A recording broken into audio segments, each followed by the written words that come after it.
Not unlike the Macan, it's one that costs from £44,000.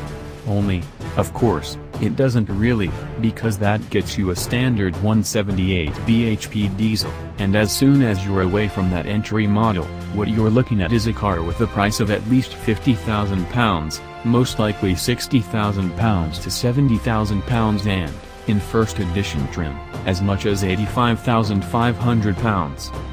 That might strike you, as it does me, as quite a lot.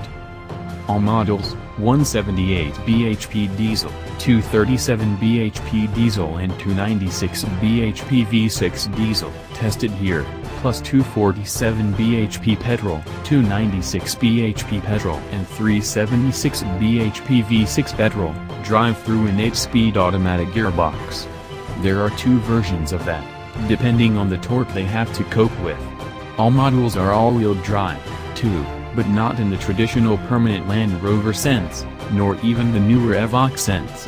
Instead, because the Velar comes from the same fundamentally rear-driven platform as Jaguars, it's normally a rear-bias car, with a chain drive to transfer torque to the front when it needs it. There's Land Rover's terrain response system and you can raise the air suspension, but you can't lock a center differential, you can't choose 50-50 power split, and although the electronics might do those for you, it's their will, not yours. There is, too, the option of a limited slip rear differential, likely to make it feel keener on the road and give better traction off it.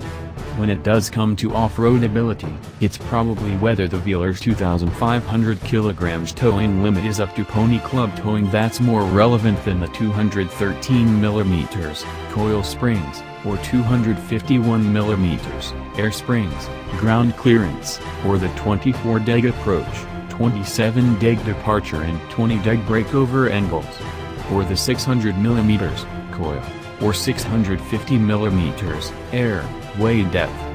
Despite no low ratio box, mind, ultimately what limits the Velar off-road is what usually limits an off-roader, tire choice and ground clearances.